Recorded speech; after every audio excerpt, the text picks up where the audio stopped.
Hey everybody, here's Chica, and I'm going to be doing another reaction video, and I'm going to be reacting to a video from Beyond Scince, and this one is Alien Life Found Living in Earth's Atmosphere, and the link to the original video will be in the description box. Please check out the original video whenever you want, and check out all the other videos on Beyond Scince, because they are really good.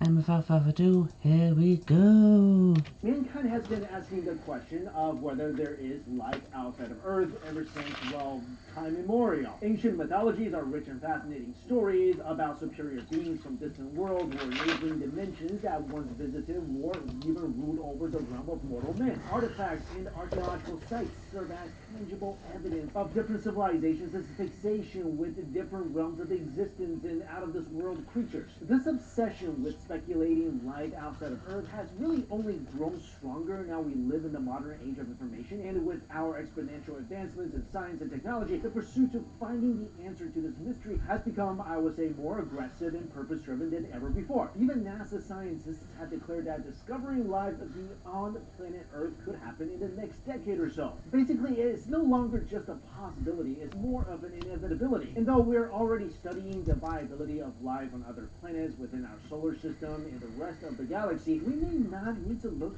so far to get the answers that we seek. Because in recent years, there has been much speculation over the likelihood that proof of alien life is really just floating above us, that is lurking somewhere in our very own planet's atmosphere. Let me explain. In 2013, a team of British researchers from the University of Sheffield and Buckingham University claimed to have found proof of microscopic life that is of extraterrestrial origin in the Earth's atmosphere. According to the article that was published in the Journal of Cosmology in the same year, the team purportedly released a specific designed balloon into the stratosphere over Chester and Wakefield in England during a meteor shower. When it reached the altitude between 14 and 17 miles, microscopic samples were collected, and once the balloon landed back on Earth, these samples were studied under an electron microscope in hopes of detecting signs of life. And the researchers got exactly what they hoped for when they found the traces of single-celled microscopic algae known as diatom in samples.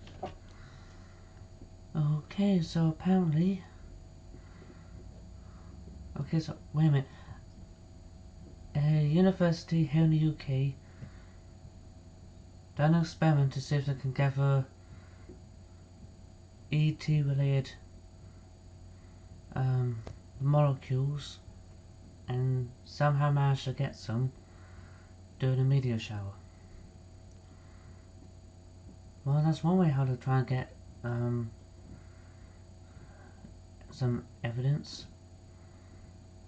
I hope this didn't alienate people. Of course, finding microorganisms in the Earth's atmosphere is really not all that surprising. Many scientists have done it before, and it is generally agreed that their abundant presence so far up in the sky can be easily explained by natural processes like storms. However, to the British researchers that found the diatom fragments, their discovery is of paramount importance in proving once and for all the existence of alien life. According to Milton Wainwright, a professor from the University of Sheffield's Department of Molecular Biology and Biotechnology and the lead researcher of the study, the biological particles they gathered from the atmosphere did not come from the Earth's surface, but actually originated from space. Wainwright defended his team's findings by stating that while it is ordinarily assumed that such biological particles may have found its way up to the stratosphere from the ground, it was unlikely that the size of the particle they found could have been carried all the way to the height of around 27 kilometers or close to 17 miles. The only exception that allows for its likelihood is the recent occurrence of a violent volcanic eruption. However, no such event took place within 3 years that study was conducted. Hence, their only conclusion was that the diatom fragments they collected actually arrived from space, and that alien biological entities are continually entering the planet's atmosphere to this day. To Wainwright and his colleagues, their findings are especially groundbreaking as it has the potential to completely alter our current perspective on biology and evolution. Now, the study was not without its haters. The majority of the scientific community, on the other hand, were not as ecstatic over Wainwright and his team's discovery. The theory that life exists all over the universe and that microscopic creatures are transported to different worlds through meteors and comets is regarded as a credible notion by many scientists. However, just because mainstream scientists are inclined to believe in the likelihood of the existence of microorganisms of cosmic origin does not mean that they're going to give Wainwright's research a free pass. Moreover, to this... is it just me, or does it sound like some scientists are a little bit salty about that they weren't the ones who found it? Them to allege that the curious biological particles that Wainwright and his team found in the atmosphere is of extraterrestrial origin, they wanted extraordinary and irrefutable evidence. There were a few things about Wainwright's study that the mainstream scientific community questioned. First of all, the research was published in the controversial Journal of Cosmology, a publication that has been largely labeled by mainstream scientists as a notorious niche for research papers about French science, which gave their findings a very skeptical treatment right from the beginning. Secondly, it is unlikely that the diatom fragments they found came from comets, as these microscopic creatures can typically live only in an aquatic environment. Comets, however, are known not to contain any liquid water, except for brief instances when these heavenly bodies are approaching the sun. As such, it is too unlikely that diatoms from distant planetary systems managed to live for many, many years traveling in space while they rested on an icy flying object. Sorry for pausing this, just now. I was just thinking,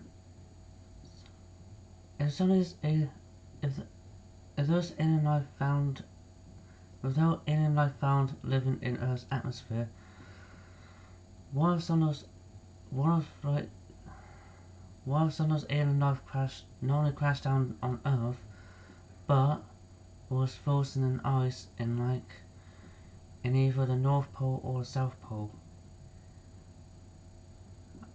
I do apologise for pausing the video. It's just that's what I was sort of thinking, like if that might be the case or not.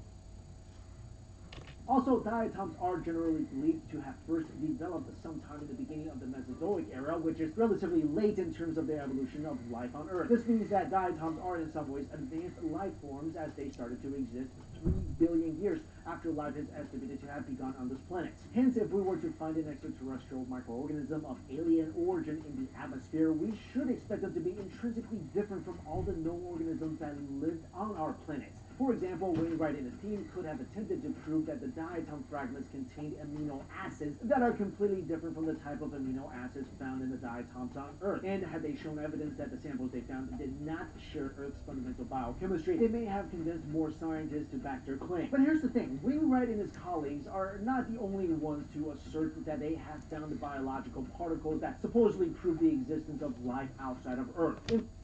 What the? Are you gonna say that astronauts came across this shit? Because it sounds like Mike Chen is gonna say that astronauts had come across this shit as well. In fact, news broke out in 2017 that the Russian space agency Roscosmos allegedly revealed that they had found extraterrestrial microorganisms from the dust their scientists scattered from the surface of the International Space Station. 19 dust samples were purportedly collected from several organized spacewalks on the face of the ISS that dates all the way back to 2010. And this is not the first occasion that Russian officials have claimed that they have found proof of alien life on the ISS. Back in 2014, a Russian space station official claimed that trace amounts of sea plankton and other microscopic particles had been found on the surface of the ISS. But the cosmonauts' American colleagues have not confirmed the allegations made by the Russian scientists and maintain skepticism over such findings. Now, while it has been difficult to find hard proof that microscopic life forms of alien origin can be found in the Earth's atmosphere, I do feel like it won't be long until we get definitive evidence that would be enough for government institutions or scientists all over the world to declare that we are truly not alone in the universe. But I feel like we're approaching this from two different perspectives, because I do feel like we're aiming a little low here. I mean, we've already established that there are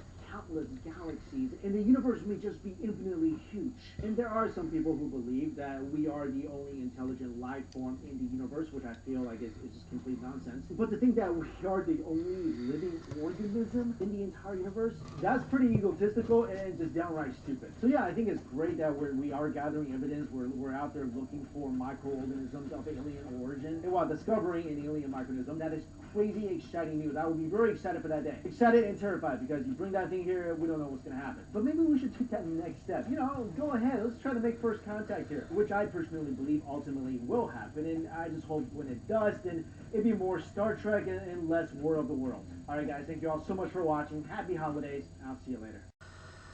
Well, that's interesting, isn't it? Yeah.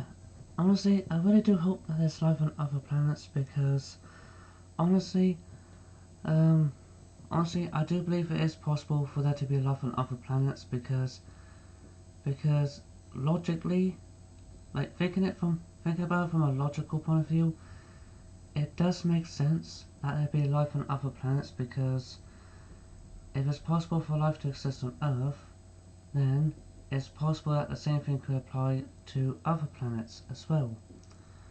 For example, planet Mars. Like planet Mars could have sustained life on it at one point in history, and then a certain type of cataclysm could have took place that might have caused planet Mars to no longer be habitable. That could explain why we couldn't find life on Mars during the past few decades or so. Anyway, I hope you all enjoyed this reaction video. Please like and comment and maybe subscribe if you're interested. The link to the original video on Beyond Scince will be in the description box down below. And please go check out all the other videos as well because these videos are really good.